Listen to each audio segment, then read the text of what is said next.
Spreading the news. I'm living today. I want to be a part of it. New York, New York, there's vagabond. Ma principale utopie urbaine, c'est qu'on arrive vraiment à fabriquer la ville avec les habitants. Par exemple, j'ai lancé l'idée de couper une petite rue qui est une entrée d'école où les parents ont tendance à garer leur voiture sur les trottoirs juste devant l'école. On va la couper, elle va devenir piétonne, mais on va la penser avec les enfants, avec les enseignants, pour en faire une espèce d'extension de l'école, un espace public où les parents pourront calmement déposer leurs enfants, passer un instant ensemble, discuter. Mais il faut que l'envie vienne d'eux. C'est ça qui fait que ce projet sera largement accepté, malgré les petits désagréments de mobilité que les gens pourront percevoir au début, mais je pense qu'après, quand ils voient la valeur ajoutée, ils y adhèrent s'ils ont été pleinement dans le processus. Bienvenue à Pontevedra.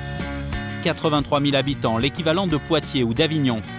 Là-bas, le sans-voiture fonctionne depuis près de 15 ans, grâce à un homme qui a su imposer sa vision de la société.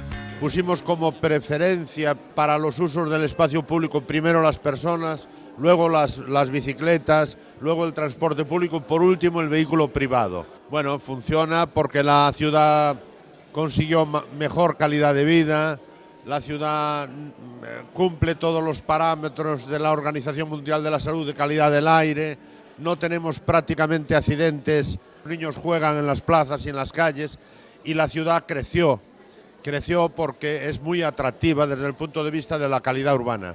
Bon, ça existe déjà. J'ai vécu quelques années à Louvain-la-Neuve.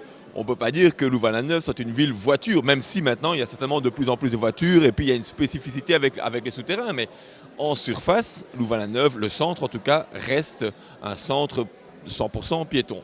Je pense, moi, que c'est tout à fait faisable. Les nouveaux quartiers, pour les nouvelles villes, c'est évident, il faut le faire. Et pour les villes existantes, je parle de noyaux piétons qu'on doit un peu à la fois étendre, mais en réfléchissant bien sur la manière de l'organiser. Bien sûr, il y a des réticences au début, des peurs, et puis une fois que c'est mis en place, les gens réalisent que c'est vraiment beaucoup mieux. C'est une action démocratique, pourquoi?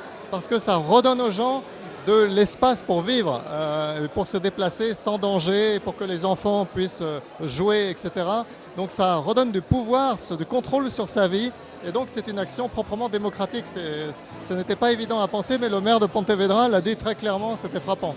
Bruxelles, ma belle, je te rejoins bientôt, aussitôt que Paris me trahit.